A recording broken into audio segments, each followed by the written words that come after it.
Now then YouTube, I'm the Toffman and welcome back to a Botania Spotlight. It's been a long time since I actually did a Botania Spotlight, guys. All the way back, you have to look at release 1.1 build 78. Now guys, we're on build 135 or somewhere around there, so that is a long time. So I'm going to really quickly, or try to at least, really quickly run through all of the stuff that's been added from then right up until now at this point for you guys, so that you can see what's been added and so you know what things do. So let's get on with it. Alright guys, added way back in release 1.1 build 82 was the Vincula Tous. This is a brand new flower, guys, and it's quite useful for Enderman farming. Now, I'm going to show you this this first, guys, because added somewhere later on down the line, but it's really useful to actually show you this now. If I was just to click on mana manipulation for whatever reason, I have now got a search bar. Now, it doesn't, for some reason, the search bar doesn't work on this page. I can't type anything and it doesn't work. But it will work on one of these pages. If I go and start typing something, you can see it on the bottom right hand side there, here. There's a nice little search bar there, which is fantastic. Vinc is not actually in there. It's probably in functional flora, in all fairness. There we are. Vincula Tous. Now this thing is quite expensive to make. We've got a Rune of Water, Sloth, Lust, Redstone Root, which means obviously that it can be controlled by redstone, and a whole host of petals there, and that'll get you the Vincula Tous. Now basically what this thing can do, it will allow you to shepherd Endermen. So you can see it has the power to create a disturbance among Enderman's teleportation powers with a fairly large radius around it. For a cost of mana, whenever an Enderman would teleport anywhere, instead they're teleported to the location of the Vincula Tous. So I've got one set up right here with an everlasting guilty pool. I'm going to go ahead and plop down this Enderman over here. I'm just going to give him a slap. Oh no, I'm not. It's going to teleport by himself. So there you go. How ledge is that? Now, of course, right next to that, you could have something that maybe, you know, poisons the Enderman, brings him right down to 1 health, and you can just slap him with the sword.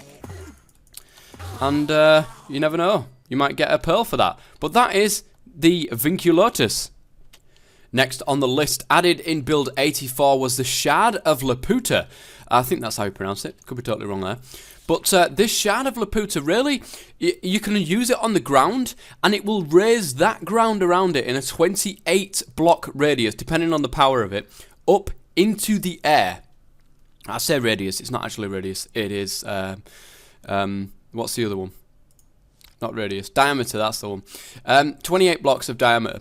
So via a somewhat complex magic activation sequence, combining a few interesting resources, including Gaia Spirits, would allow one to create a shard that, when used on the ground, will allow one to lift a spherical area around that point up into the air. This process consumes the shard and can take upwards of 10 minutes, depending on the mass of land. So we'll do it now, and then we'll come back later on in the spotlight and see what's been going on with it. The radius of the island creates start at 14 blocks. In other words, 28 blocks of diameter. It's possible to increase the size by upgrading the shard with each additional Gaia Spirits. Each adds 1 block to the radius or 2 to the diameter.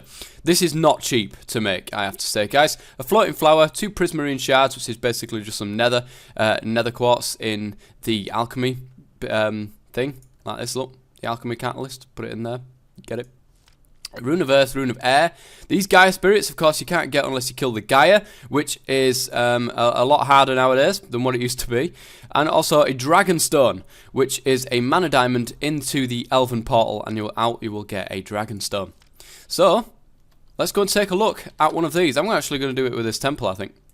So, let's get a shard. Oops, not so hard. I'm going to get the big one.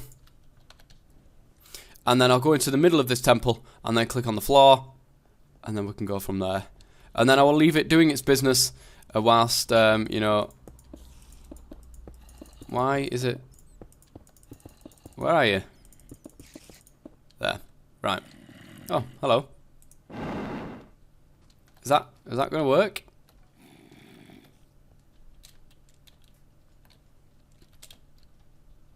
I do believe, yes, it is actually working now. So you can see where it's pulling out from. Wow. This is going to look amazing. And I have an idea from a Thorncraft and Botania Unite series that's going to use one of these, but it is Elven knowledge, guys. You will not be able to get it unless you've unlocked the elves. By unlocking the elves, of course, you've just got to shove this book through the Elven portal towards the elves. So we'll leave that doing its business, and we will be back to see that later on in the mod spotlight. Next on the list, also added in Build 84, is a Drum of the Gathering. Now, this is the Drum of the Gathering right here. And if we take a look at the Lexica entry, you can see here the Drum of the Gathering is, in short terms, a drum of the wild for livestock. When a mana burst collides with it, it'll shear any sheep around with grown fleece. Any cows with empty buckets below them will have their milk transferred to the buckets. And of course you can make this with Dreamwood, which you can of course use that by shoving living wood over towards the elves, and they'll give you this back. Elementium and 2 pieces of leather. So why don't we go ahead and press this button right here and see it in action. That's pretty cool. I like that. Of course there's a little baby sheep and he's not going to get sheared. But there you go. That is Drum of the Gathering. Okay guys, the next part also in Build 84 is the Necrodermal and the Nullodermal Virus. Now this is an elven thing, so you won't be able to get it unless you've got the elves. Where has it gone? There it is, Equestrian Virus. Through the mixing of some ingredients, a type of virus that can alter the genetic code of equestrian life can be made. Using one of these viruses on a horse will alter its genetic code, turning it into either a zombie or a skeleton horse. Not only will it do that, but it will vastly increase all horses' genetic attributes. And you can craft this with pixie dust, fermented spider eye, eye of ender, vine ball, magma cream, and the chosen head, be it a zombie or a skeleton. So let's go and give it to one of these horses. Are you going to do it? And you? I think we may need to give it some time. I believe. Do we have to give it some time? Here. Do I have to give him loads? No. I've never done this, guys. You've got to excuse me. I've never done this, but I would have thought that you just right click on them with it. Did I just chuck it at you? No? Why are you not changing? Okay guys, I figured it out. You've got to actually have these tamed. It doesn't actually say that in the book. I have made a little request to see if it can actually be put into the book. But you've got to make sure these are tamed first. There we go. There we go. He is now tamed. Let's go and put the Nullodermal Virus on this one. Oh, he looks cool. He looks cool, and you can go around and ride him and stuff like that. That looks pretty awesome, guys. That is the virus, the Equestrian Virus. That was pretty cool.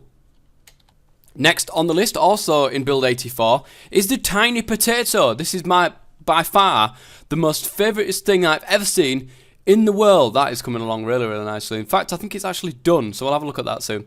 The Tiny Potato is brilliant.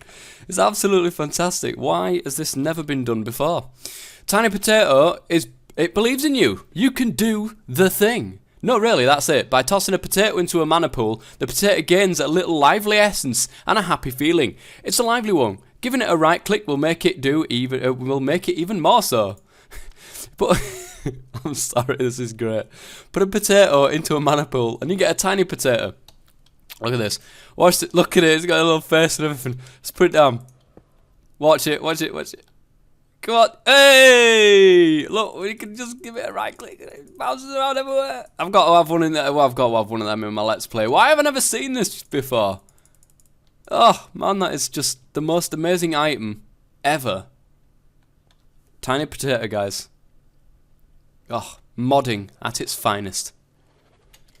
Last but no means least in Build 84 is 2 new lenses, the Kindle and the Force lens. Now I'm actually just going to tell you what these do rather than go ahead and show you what these do, just to save time. The Kindle lens can be crafted no, that's the wrong one, tough man. This is the Kindle lens, crafted with a normal mana lens and a fire charge. This thing is infused with a burning spark. When it hits a block, it'll set it on fire. It has the ability to both ignite and close nether portals. It doesn't seem to set any living beings on fire though. That is the Kindle lens. And the next lens is the Force lens. Acts as a piston. When it hits a block that a piston can move, it'll do just so. So that's obviously a force relay with a mana lens, and that is the mana lens for force. The 2 new mana lenses added in build 84. Moving on to build 85 with the infrangible platform. This is a creative only item. Now let me just go and grab a sandstone. It can take on any block's texture. Like this, watch. And it's totally unbreakable. Obviously I'm in creative so I can break it, but it would be unbreakable. It's a creative only item used mainly for map makers. That is the infrangible platform for you guys. Now the next thing on the list is the Ring of Far Reach. The Ring of Far Reach does exactly what it says on the tin. It allows you to reach a little bit further when you're reaching for stuff. And I think it's by about 3 blocks. Let me go ahead and get myself into here. So you can see I can actually reach quite far. Start breaking that thing over there. That is what the Ring of Far Reach can do. Let's have a look how to craft it. That's 4 Elementium ingots with a Rune of Pride on there as well. That's a pretty fantastic little item, that. That is a very useful item to have for reaching far, basically. Next on the list, added in build 88, is the Rod of the Highlands. Now, oh yeah, but before I go on, guys, the Ring of the Far Reach is an Elven Knowledge. You won't be able to get it otherwise. The Rod of the Highlands, if I type that in again, is another Elven Knowledge. While the Rod of the Highlands is all well and good, being able to place dirt without something to hold it would be great. The Rod of the Highlands does just that. While maintaining the original power of the Rod of the Lands, it can also place dirt in mid-air for an increased mana cost, of course. So you've got the Rod of the Lands there with Pixie Dust and Rune of Air, Dirty Stick Mark II. And... oh, I haven't got any mana on me. Would help. The Creative Mana tablet would be fantastic, thank you. There we go. It just allows you to create them, like slap them in midair, which I think is pretty useful. Nice. Rod of the Highlands, guys. Next on the list, guys, in build 89 was another Elven research added, and that is the ability to create your own head. A typical incantation of the elves combining a few resources and a name tag allows for the creation of a replica of sorts of the head of the person described in the tag. How it works isn't really known, but it seems to be possible to replicate with a runic altar. So you get the name tag, which of course has to have be named. Prismarine, Pixie Dust, Skeleton Skull, and a Golden Apple in the runic altar with quite a bit of mana actually. Nice bit of mana there. Gives you the player's head back, which is fantastic stuff. That will allow you to create a head. Also in build 89, the Life Imbuer. This is a pretty neat item, guys. Something I might have actually wanted to use in my Let's Play. However, it is still Elven Knowledge, so I might not be able to do it like that. But anyway, this is Elven Knowledge. Life Imbuer. Monster spawners are an interesting bunch. They have the ability to bring out life from thin air, but somehow this only manifests when a player is nearby. This, of course, tends to be a rather limiting factor in the onslaught of any creatures that they can create. By placing a Life Imbuer on top of the monster spawner and giving it a rather decent chunk of mana through a mana spreader, when there aren't any players in the nearby vicinity, the mana will power the spawner, just as if the players were around. Elementium Ingot, 2 Blaze Rods, a block of Mana Steel, a Dark Prismarine will get you the Life Imbuer. There's no point showing you this, guys, because it's basically only, spawning mobs, and it's pretty decent. It's pretty decent though. If you do have look at that little tiny potato. If you do have a mob farm or something that's further away than what the player is loading, then having that there will definitely help. So yeah, that is the Life Imbuer. We're up to build 90 now, guys, and a brand new flower in the form of a Gormarilis. This thing is a hungry flower. And just basically summing everything up here, guys, you can chuck it food, it will eat that food and create mana from that food. That is a really simple way of putting it. However, there's a little bit more that goes into it. The food that gives you the highest kind of yield for food, the hunger, the more mana it will create. If you pile food at it, it will eat it all, but it will only create mana for one. It can only digest one thing at a time, as you can see here. The mana is created when it's done. Any other food it finds will also devour, but will not create any mana from it. The amount of time it takes depends on the The amount of time it takes to digest a delicacy depends on its nutritional value. In layman's terms, the amount of food points it restores. So a steak will take 4 seconds to digest, a carrot will take 2, a loaf of bread will take 2.5, and so on. The amount of mana created also makes use of this value, but in a way where the more nutritious the food is, the more efficient it is. For example, a single steak will produce more mana from 2 carrots, both absolutely and per second. So there you go. That's basically what that flower can do. You need a rune of summer and a rune of fire. I find it very strange that a rune of gluttony is not a part of this, to be honest. Some mana petals all the way around in the petal apothecary. And there's some really neat stuff that you can do with the Gourmarillis. Like I said, you can create like a little food farm and start piling some stuff onto this plant. But be very careful, guys. You might need a timer to be able to time when the food gets dropped onto the Gourmarillis so it can eat it. But other than that, guys, Gourmarillis. Added in build 90 as well, guys, is without a doubt one of the most confusing things in Botania. For me, anyway. I'm not, I can't get my head around this, and I can't get my head around why you would want to do this. However, the crafty crate is a very useful item that you can use to auto craft things. However, it's the setup that gets me, because this is a little crafty crate here, guys, and it's right here. You can craft it with a crafting table and 6 dreamwood planks, and there's a whole load of stuff that you can go ahead and read there, guys. I'm really not going to do it. I'm just going to show you what you can do with it. You can also craft some placeholders, which are just some living rock with crafting tables, with a crafting table, and that'll give you a crafting placeholder. How this works is the order that has dropped into the crafting crate really depends on what is going to be coming out. So I've turned it off for the minute, this hopper, so I can show you guys. If I want to make a cobblestone pick, just a stone pick. Of course, right, if you were to create a pick, it's like this. Okay? But we want to use these as empty slots. Like that. I think even doing it this way would work. However, we're going to set up like it's meant to be set up.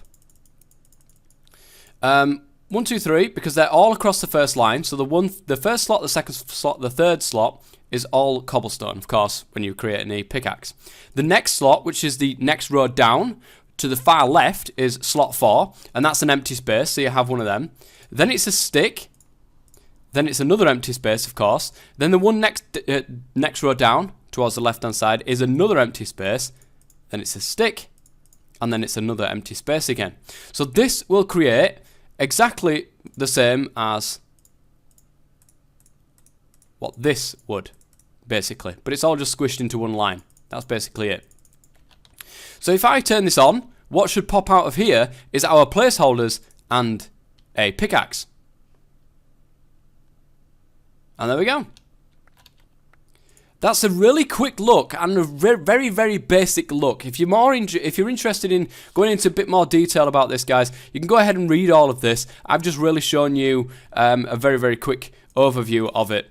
There's all sorts of stuff that you can do with comparators and stuff like that as well. And that's basically showing what I've just showed you there. 1, 2, 3, 4, 5, 6, 7, 8, 9. And that's the diamond pick example of it in there. The crafty crate, guys. Auto crafting in Botania. In build 91, Vazki added some new building blocks, some decorative blocks, which you can find in the Decorative Blocks tab. If I actually cycle through some of these, I will get to where it actually is the new stuff. There we are. The reed block, which is crafted with sugar canes. The thatch block, which is of course crafted with wheat. The roof tiles, which are bricks. The hellish bricks, which are netherrack and stone bricks. The soul bricks. And the frosty bricks. Now, I believe all of these have their slab varieties and their stair varieties, but I could be totally wrong about that one. I'll have a look in a second in the creative menu. Now, also are azulios, or I have no idea how to pronounce that. Azulijos. I don't think you pronounce the J though in Portuguese. So it's azulios, I think. Are a type of decorative block. Simply put, they are tileable patterns of blue and white. To create them, one would simply mix a piece of lapis lazuli, which is spelt wrong, Vaz, come on, with a block of quartz. From there, placing it in the crafting grid allows for cycling between the 12 different patterns. These are the 12 different patterns that look pretty cool, and you can craft it with 1 lapis and a block of quartz. And then, of course, you can put it in a crafting grid and then keep getting new ones till you get the pattern that you want. So new decorative blocks added into build 91. And here's confirmation, guys, that they do come in their stair and slab form. Right, guys, we are on build 94, and the next item that was added was the Ender Overseer. This is just a normal item that you can craft right from the start of the game, guys. The eyes of an Enderman have an interesting sensitivity to being watched. A block out of these will simply output a redstone signal if a player within 64 block radius is looking directly at it. Of course, wearing a pumpkin negates this effect. It's pretty awesome. The Ender Overseer then is 4 Eyes of Ender, an Obsidian, and 4 Redstone. This will be useful. See, guys, on this thing here, this is a Redstone mana spreader that I had hooked up earlier on in the episode to that Drum of the Gathering. And I've got a button on there. Now, imagine if I didn't have that button on there and I had one of these Ender Overseers. Where can I get one of these, please? Thank you. I'm just going to get rid of that. Let's give it some redstone.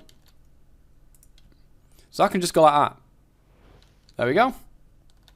If I want to farm something and I'm within 64 block radius, say for example in my Thorncraft and Botania Unite series, I've got a farm that that is hooked up to a redstone mana spreader. I could just go like that to farm it. That would be so much easier. I don't need to go up to it and press the button and do you know, all that kind of stuff. I can just look at it. And then it'll go towards my drum of the harvesting or whatever it's called, and then it will do its business. So that's a really neat block actually to have. And there's, of course, there's going to be more. There'd be more different type of things that you could use it for. But that's just a really you know, just a quick example of what you would use that for. Which is pretty fantastic. Added in build 95 was the Hand of Ender. Now, those of you guys who have been watching my Thorncraft Botania Unite series will know about the Hand of Ender and what it can do. It can be crafted with 2 pieces of obsidian, an ender chest, 4 leather, and 1 mana pearl.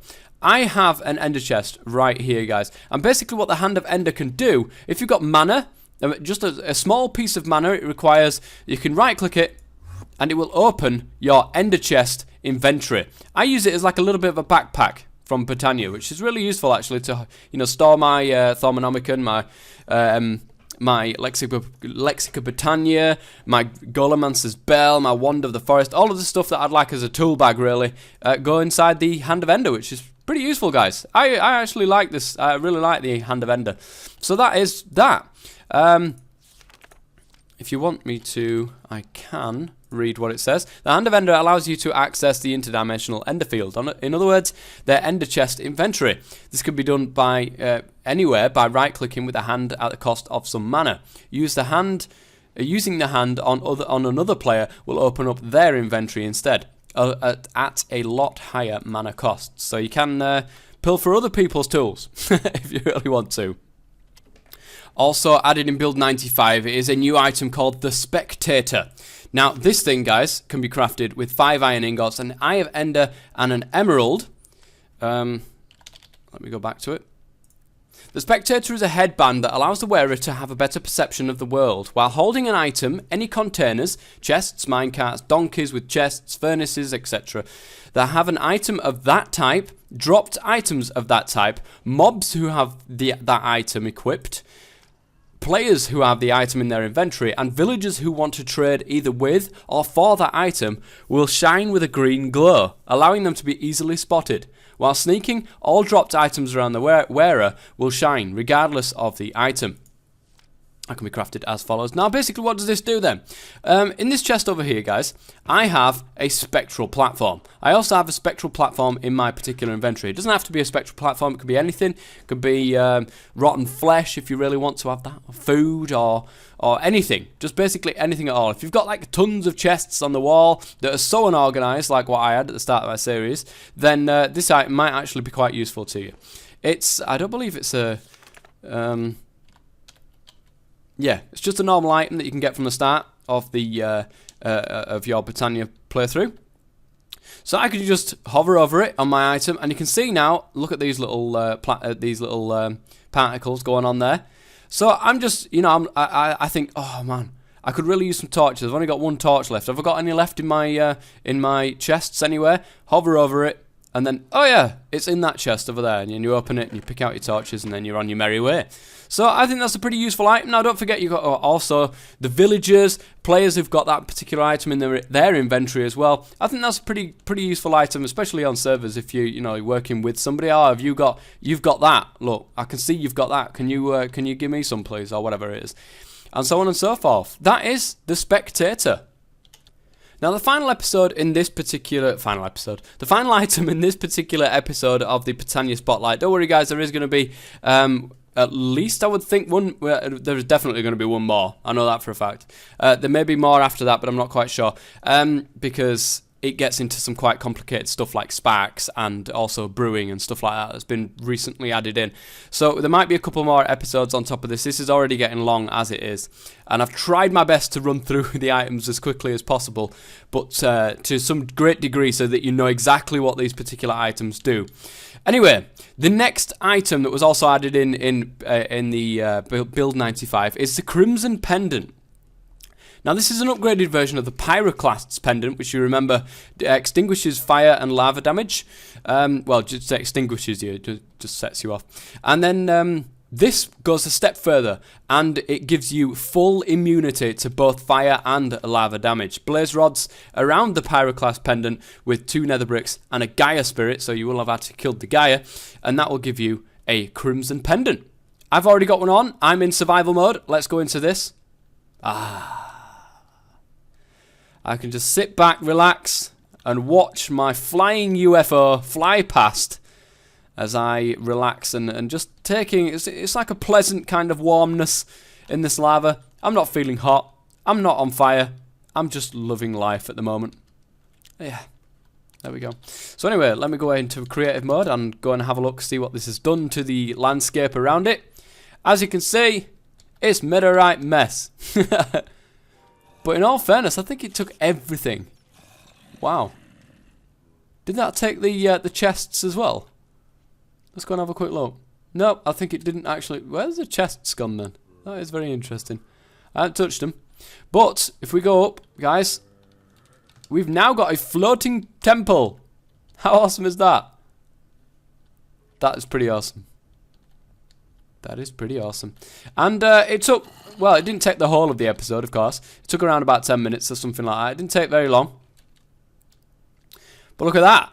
Oh, man, this is going to look legendary for, I've got an idea about what I want to use that in my particular series. But this is basically part 1, or, well, it's more like part 9 of a Botania Spotlight right now. But there is no mod spotlight out there that can go into so much detail about each and every single item that's been added into Botania like this one. So if you're into Botania, much like what I am, guys, then well, these spotlights, I hope, are going to be useful to you guys. And we're going to go forwards. We're going to get some more spotlights out there. The new kind of thing about brewing is going to be awesome. Also, the sparks as well. People already know about sparks, but I haven't covered them yet in a mod spotlight. So, until next time, guys, we'll be back with Build 97, but until next time, I've been the Toffman. I hope this has been useful to you. If it was, please go ahead and leave a like. It'd be amazing if you could. And until next time, I've been the Toffman as always. Stay safe.